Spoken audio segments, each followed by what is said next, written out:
Buongiorno a tutti amici di Angolo Nerazzurro, bentornati sul canale. Partiamo anche oggi da un riepilogo e un confronto sulle ultime in casa Inter. Si parla naturalmente di mercato, da un lato ci sono degli acquisti da concretizzare e quindi sono attesi dei rilanci, dall'altro delle cessioni che possono portare un tesoretto che può aiutare a sbloccare il mercato. E andremo poi, a proposito di questo, a fare delle riflessioni. Perché si attende il tesoretto per sbloccare il mercato? C'era un budget di cui si era parlato di circa 40 milioni messo a disposizione dalla proprietà. Che fine ha fatto quel budget? Perché l'Inter non finalizza gli acquisti se non cede prima degli esuberi, e andremo poi a fare delle riflessioni sui famosi paletti imposti da OH3 per quanto riguarda, ecco, gli acquisti, per quanto riguarda il calciomercato. È quello che secondo me potrebbe essere un modo alternativo di gestire il calciomercato, lasciando più libertà a Marotta e a Ausilio. Naturalmente io, come al solito, vi ricordo anche un bel like al video e l'iscrizione al canale per dare un grande supporto. Partiamo subito dal titolo della Gazzetta dello Sport, che è Missione Jones. L'Inter accelera a centrocampo, il colpo è Curtis, pronto il rilancio. L'inglese è un pallino da gennaio, il Liverpool chiede 30 milioni e i nerazzurri preparano l'affondo. Un assist può arrivare proprio da Liverpool, come riporta Tutto Sport. Iraola aiuta l'Inter, Jones è sul mercato. Il Liverpool è su Scott e Barton, affare da 100 milioni, l'inglese può finanziarne almeno una parte. Il centrocampista non rientra nei piani dello spagnolo. Ecco, da parte dell'Inter, Curtis Jones rappresenta la priorità per quanto riguarda il rafforzamento della linea mediana. Praticamente coincidono sia le caratteristiche sia i costi, perché non sono costi elevatissimi. C'è però distanza con Liverpool, esiste quella distanza di 10 milioni e quindi c'è bisogno di fare un rilancio. L'assist, come detto, può arrivare proprio dal nuovo allenatore del Liverpool, che se all'inizio, ecco, c'era un po' il punto interrogativo che potesse chiedere la permanenza di Jones, è stato insomma sgomberato il campo da ogni dubbio. Iraola non punta su Curtis Jones, il Liverpool potrebbe affondare su Scott e Barton e sarebbero acquisti molto onerosi. Non che i Reds abbiano bisogno, insomma, di cedere, non che abbiano problemi economici, però è chiaro che dovendo fare acquisti così onerosi e avendo un calciatore comunque mai scadenza tra 12 mesi, la cessione potrebbe giovare anche allo stesso Liverpool, che vedrebbe comunque potrebbe incassare svariati milioni e comunque non avrebbe un affollamento a centrocampo proprio dal punto di vista numerico. La mia sensazione è che si possa chiudere intorno ai 25 milioni, al momento però non è arrivato il rilancio, si parla che potrebbe arrivare nei prossimi giorni. Ed è una situazione simile a tutti gli altri affari dell'Inter, perché su Solé e Provedel ballano pochi milioni, però insomma non sono ancora stati chiusi i due affari. Su Palestra ovviamente c'è una distanza decisamente più ampia. Oggi viene riportato che l'Inter avrebbe offerto 45 più 5 sui quotidiani in edicola. In realtà, ecco, da molte più fonti veniva riportata l'offerta da 40 più 5 a fronte della richiesta dell'Atalanta di 55 milioni, bonus compresi. Quindi insomma lì naturalmente la distanza è più ampia. Ma perché l'Inter non ha ancora fatto questi affondi? E insomma la risposta possiamo trovarla sul Corriere dello Sport, dove leggiamo tesoretto Frattesi. L'Inter ha necessità di incassare per arrivare a Jones e Palestra. Giorni caldi per il mercato nerazzurro, cedere il centrocampista può essere la scintilla per rinforzare i nerazzurri. Ecco, Frattesi è in uscita, c'è il Nottingham Forest. L'Inter chiederebbe intorno ai 30 milioni, il Nottingham arriverebbe a 25, insomma anche qui c'è la distanza, non è una distanza enorme, poi sappiamo i club di Premier riescono comunque, se vogliono fortemente quel calciatore, riescono a trovare la quadra e Frattesi potrebbe essere la prima uscita. In realtà ci sarebbe sullo sfondo la Juventus, che però sarebbe più propensa ad uno scambio che non all'acquisto a titolo definitivo, non all'acquisto in cash praticamente di Frattesi più che a titolo definitivo. Chiaramente l'Inter è poco incline allo scambio con la Juventus, cerca di monetizzare dal centrocampista. In questo momento più remote le altre piste italiane e quindi Frattesi potrebbe aiutare a sbloccare il mercato. Prima di arrivare a quello che possiamo definire un po' il focus di giornata sull'aspetto economico, leggiamo anche l'ultima notizia che magari può interessare a qualcuno. Al via la campagna abbonamenti, da domani scatta la prima fase, praticamente dal 17 al 29 giugno c'è la possibilità di rinnovi, poi tra il 3 e il 6 luglio partirà la seconda fase appunto per i soci plus, soci Interclub Plus e per chi era abbonato ma non ha fatto gli 8 ingressi allo stadio. Poi eventualmente potrebbe esserci una vendita libera, ma non è naturalmente scontato che ci sia. Arriviamo al punto e la riflessione sul calciomercato, perché si era detto ad inizio mercato che OH3 avesse messo a disposizione un budget di circa 40 milioni per investimenti in cartellini, e quindi viene da chiedersi che fine ha fatto questo budget. Innanzitutto va specificato, comunque sono sempre delle notizie prese dai vari media, perché è chiaro, non arriva un rappresentante di OH3 oppure Marotta a dire effettivamente l'Inter quanto può investire sul mercato, però è chiaro che ecco, la sensazione era che ci fosse questa possibilità di fare acquisti. Ieri il giornalista Pasquale Guarro aveva riportato che la maggior parte del budget sarebbe stato dilapidato per il riscatto di Akanji e la recompra di Stankovic. C'è qualcosa però che non torna in questi conti, perché tra Akanji e Stankovic l'Inter ha investito 28 milioni, parliamo sempre nella parte della liquidità, non parliamo di costi a bilancio, però ne ha incassati comunque 20 da Dumfries e sarebbe vicino anche il riscatto di Akin Sammiro da parte del Pisa, quindi insomma praticamente è stato sì intaccato quel presunto budget, ma non a tal punto da non riuscire a chiudere operazioni dove ballano davvero pochi milioni.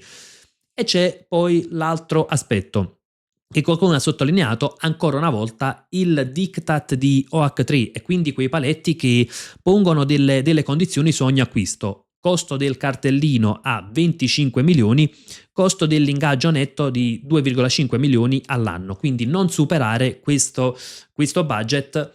Per superarlo c'è bisogno comunque di un ok da parte della proprietà, c'è bisogno di fare delle eccezioni, come magari lo è stata l'offerta per Palestra, come lo furono le offerte per Konya Lukman, e però poi ecco, se guardiamo la parte concreta, non è mai stato superato questo limite. Quindi è vero che anche qui potrebbe essere comunque una notizia da parte dei giornali, da parte dei media, però poi se andiamo a vedere come l'Inter ha agito sul mercato, è molto probabile che effettivamente ci sia questo diktat, che effettivamente ci siano questi paletti di cui ecco, che siano imprescindibili quasi sul mercato. E andiamo ad analizzare un aspetto, perché secondo me se OH3 lasciasse più libertà a Marotta e Ausilio si potrebbe ottenere comunque un bilancio in ordine, però ecco magari fare acquisti anche un pochino più costosi. Ho provato a fare un esempio.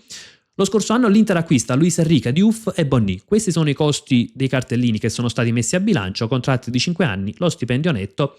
I 3 acquisti sono costati a bilancio praticamente 25 milioni di costi annuali, 66 per il costo dei cartellini, quindi di liquidità.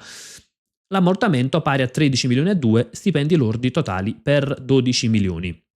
Se l'Inter ipotizziamo, ovviamente qui faccio un nome di palestra, 40 milioni non bastano assolutamente per l'acquisto di Palestra, però ipotizziamo che insomma ci sia questa possibilità di acquistare un calciatore a 40 milioni e Jones a 30 milioni, un totale di 70 milioni per i cartellini, mettendoci gli stipendi netti, che qui magari ho portato 2 milioni e mezzo Palestra, 3 milioni Jones, però ribadisco è un puro esempio, non dico che Palestra ovviamente a 40 milioni non potremmo, non accetterebbe l'Atalanta.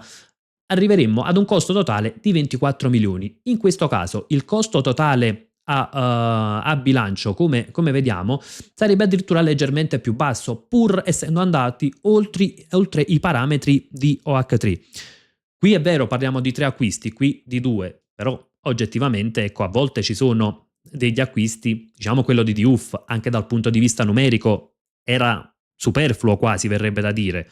Oppure per esempio se noi andiamo a valutare che ci sono delle situazioni in cui 2 acquisti da 50 milioni portano un costo a bilancio, ovviamente valutando ecco stipendi, possono portare un costo a bilancio pari ad un acquisto da 30 e l'altro da 20, è chiaro che ecco sono dei paletti che secondo me sono aggirabili. Si può dare più possibilità di agire sul mercato. Ovviamente questo significa che OH3 sono degli stupidi? Assolutamente no, perché è chiaro che sotto l'aspetto finanziario loro sono chiaramente un fondo, quindi chiaramente sotto l'aspetto finanziario non fa una piega il loro discorso. Perché? Perché magari ecco, il costo a bilancio, per dire, di Diouf già il primo anno era di 7 milioni e 7, il costo di Luis Enrique era di 9 milioni e quindi non si va oltre il costo di 10 milioni a bilancio annuale per ogni acquisto. Questo significa che il rischio viene anche limitato. Per esempio l'Inter si trova Diouf che ha un determinato costo a bilancio, pur se non dovesse riuscire a cederlo, insomma, non sarebbe un disastro per il bilancio dell'Inter. Magari, per esempio, per fare l'esempio, quindi riprendendo la tabella che abbiamo utilizzato l'altra volta, Pavard in questo caso ha un costo a bilancio di 13 milioni ed effettivamente se l'Inter non dovesse riuscire a cederlo diventa comunque un problema per il bilancio. È su questo che probabilmente si basa OH3, però poi c'è da fare un'altra riflessione. È più probabile che diventi un peso un calciatore che deve essere pagato obbligatoriamente 25 milioni per il cartellino e 2,5 per lo stipendio netto, oppure è più probabile che diventi un peso un calciatore che viene valutato 40 milioni e che magari ha uno stipendio netto di 3 milioni. Ecco, per esempio, anche lo stesso Jones, secondo le richieste attuali del Liverpool, sarebbe un calciatore fuori da quei parametri, tanto è vero che l'Inter prova ad abbassare comunque le richieste dei Reds. Però, per esempio, se noi prendiamo Jones, 30 milioni di cartellino e 3 di stipendio netto, andrebbe a pesare per 11 milioni e mezzo con un contratto da 5 anni. Andrebbe a pesare più di Diouf, però sicuramente ci sono più rischi sull'affare Diouf che non su quello Jones. E quindi è su questo quando io dico che bisognerebbe dare un po' più di flessibilità, secondo me, a Marotta e Ausilio. Poi ribadisco quello che ho detto più volte, io non faccio l'economista e chiaramente non ho le stesse competenze finanziarie di chi gestisce il fondo OH3, questo è senza ombra di dubbio, però la mia sensazione è che OH3 vada a valutare i rischi per ogni acquisto soltanto sotto l'aspetto finanziario. Ovviamente loro non sono esperti sotto la parte tecnica, sotto la parte sportiva, e quindi secondo me bisognerebbe dare maggiore flessibilità ai dirigenti che invece curano la parte sportiva, perché se viene data maggiore flessibilità possono essere più bassi anche i rischi di fare degli acquisti che insomma poi floppano, degli acquisti che non vengono valorizzati, e quindi a quel punto si rischia comunque di avere delle perdite, di vedere svalorizzati i calciatori che vengono acquistati. Tra l'altro, e andiamo a chiudere anche il discorso relativo ai paletti, se noi prendiamo la figura di Marotta, è un dirigente estremamente esperto, un dirigente che ha creato per esempio alla Juventus il dominio per 9 anni, è un dirigente che all'Inter comunque sta facendo anche lui quadrare i conti, perché poi è lui che gestisce l'Inter, e quindi fidarsi di Marotta, magari dargli la possibilità di andare oltre quei famosi paletti di cui si è parlato, ecco, sicuramente non andrebbe a rovinare i conti perché è un dirigente esperto e troppo preparato. Torniamo solo ad un appunto ed è la parte relativa al budget, perché oggi magari viene facile dire se c'era quel budget perché non viene investito. Secondo me l'unica spiegazione potrebbe essere che OH3 vuole liberare prima spazio a bilancio e poi fare degli acquisti per non aumentare il costo sul bilancio annuale prima ancora di cedere dei calciatori, perché riprendendo la tabella precedente, ecco, questa è la tabella precedente. Ad oggi i costi a bilancio sarebbero molto simili a quelli dello scorso anno, perché naturalmente ci sono state sì delle uscite, ma c'è un Akanji che va a pesare maggiormente rispetto allo scorso anno e quindi c'è un costo di quasi 14 milioni annuali per quanto riguarda Akanji.